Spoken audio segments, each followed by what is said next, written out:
Hi everyone, so this is going to be my 10-week update.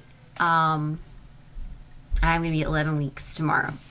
So as far as symptoms go, I'm still really nauseous, and it has even hit me at night now where I'm waking up and feeling really sick.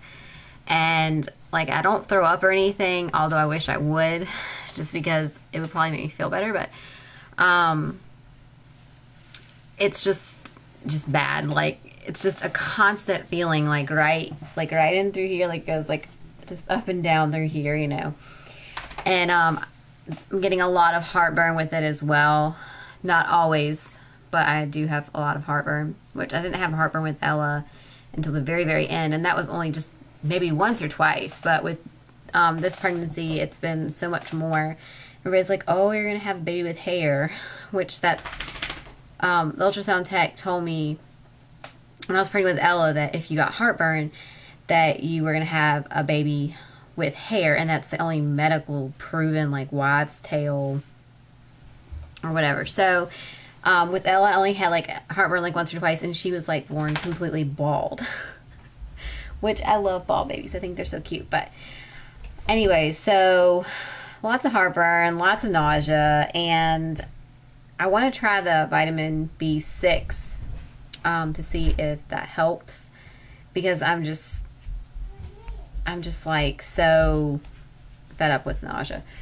I get it at work, I get it at night, I get it anywhere, and but I find that like if I suck on a piece of hard candy or something, that helps a lot, especially like mints. And I still have down here the Preggy Pops, which I don't like the lemon ones. The green apples are okay, but the lemons are disgusting.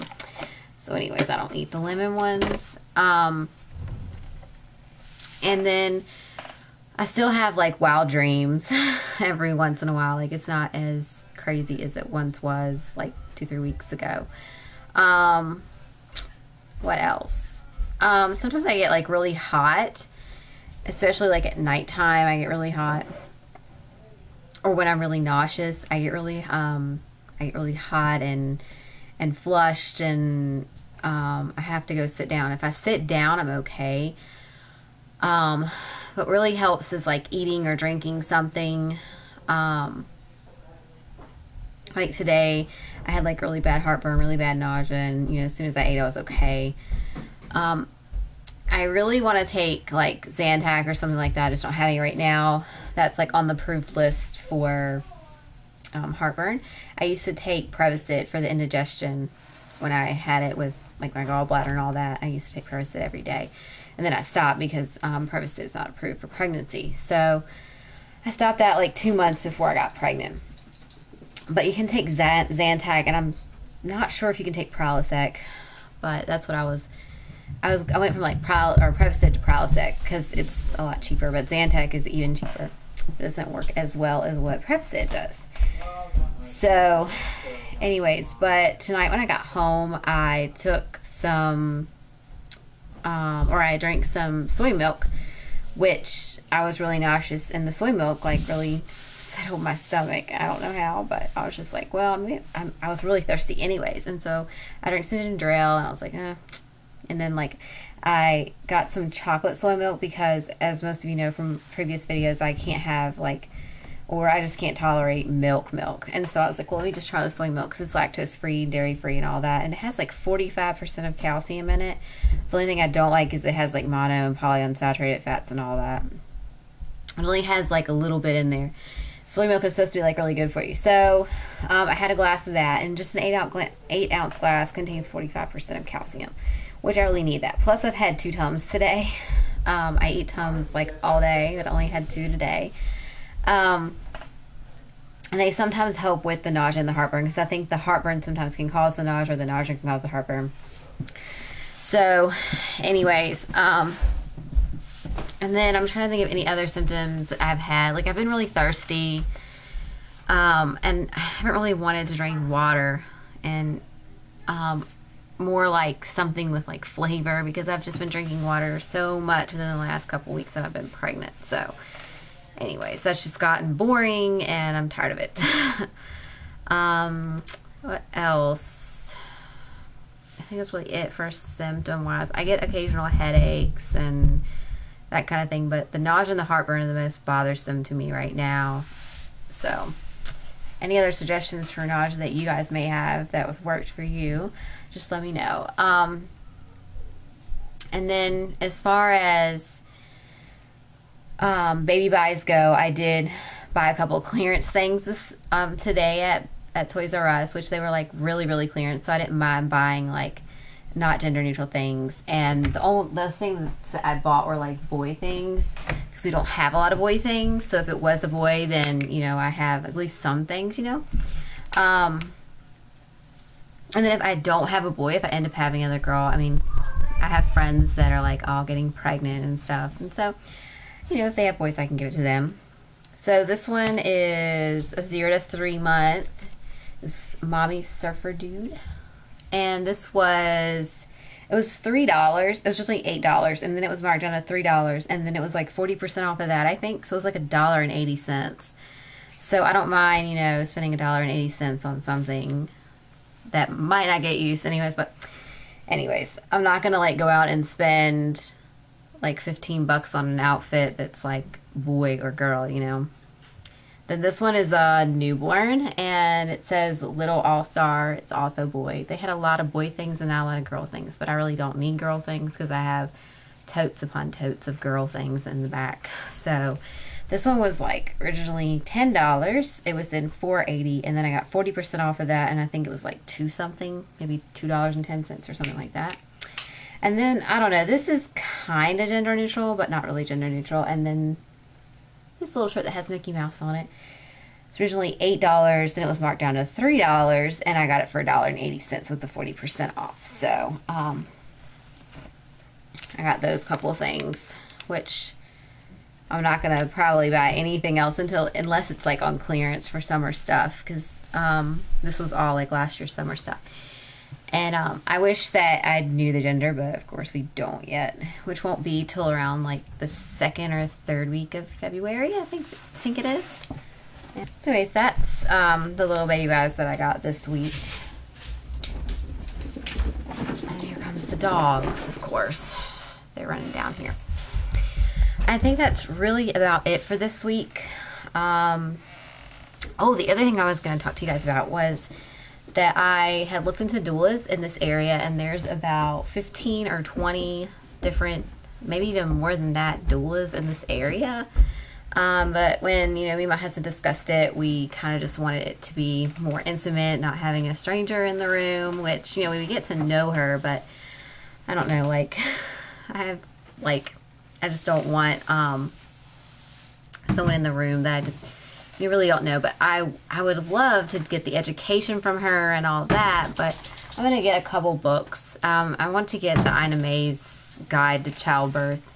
I wanted the VBAC companion one, which it's like $60 for a new one, so I probably won't even get that book. I might like go to the library and see if it's there so I can read it, because everybody like raves about that one, and especially Ina May's Guide to Childbirth. So but yeah, I really wanted a doula, and I don't know, I want one on one hand, but then on the other hand I don't, just because I want it to be more private and intimate, and I do want to labor as much at home as I possibly can.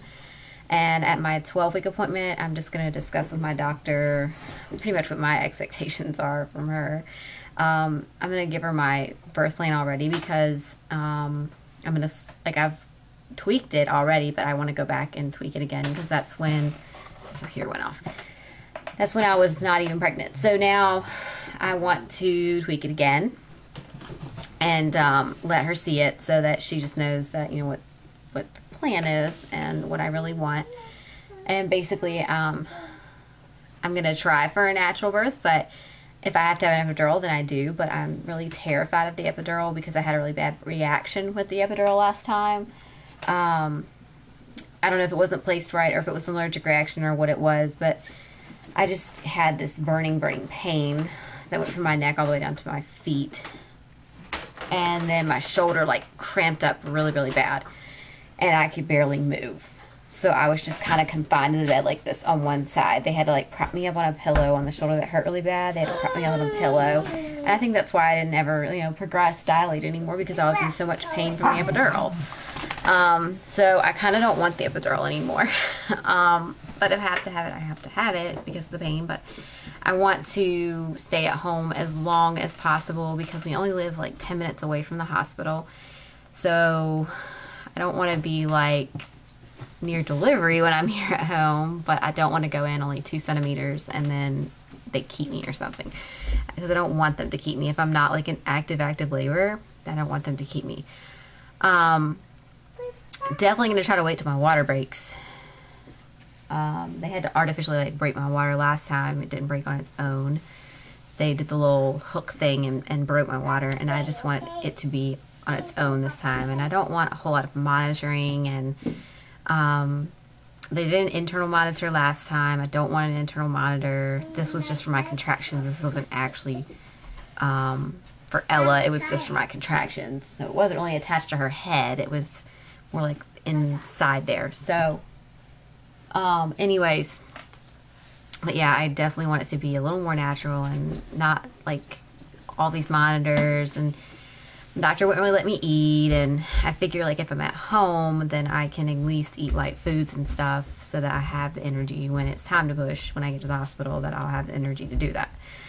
And so I definitely want to read up on a lot of the books and things, even though I've done a lot of research online. I just want to read some books on natural childbirth, and just like I said, I want to take that class on low intervention. It's called like, it's the MOS class for low intervention, which is taught by the hospital, so I don't know how good it'll be, but I do want to take it just to refresh my memory on everything. And I have a ball here at home. It's my size because we bought it last time when I was pregnant with Ella, because we took it to the hospital and we never got it out because they had a ball in there, and so we never took it out of the car or anything. But I'm definitely going to use that this time if we're at home, especially, you know, when I get up into like the 36, 37 week mark, so that I can just like bounce on it. And it says that it really helps to, you know, bring the baby down and everything. With Ella, I dropped, and I mean, she dropped really early. She dropped like 36, 37 weeks. I just remember my stomach was like in the middle, and then all of a sudden it just went like it was really low. So I did drop pretty early with her, and then like at 38 weeks and 5 days, I think it was, or yeah, 38 weeks and 5 days, I started having really bad contractions and went from like a 0 to a 2 and like was 80 or 90% effaced, and that's when they sent me to the hospital to get induced and everything, because they said that my cervix was favorable for that. So anyways, definitely don't want me to induce this time. Definitely want to stay away from that, but I definitely want to ask my doctor, you know, what is the longest she'll let me go before she starts talking about, you know, all these methods of induction, like the Pitocin and Cervidil and stripping of the membranes and that kind of thing, because I don't want any of those things done. I just want my body to naturally do what it's supposed to do, just naturally go into labor all by itself. And so, anyways, it's kind of like half my birth plan. The other thing is I want it to be as intimate and private as possible and not have nursing students and our family and stuff in there. I just want it to be me and Brandon. I've already told my grandparents that they're going to be on call the week of July 1st because that's when I'm due around, and they totally agree with that. They are going to come up here and watch Ella and take dogs out and just watch over our house and everything for us while we're there. So anyways, I think that is about it. If you guys have any questions for me, just let me know. And thanks for watching. Sorry this was so long.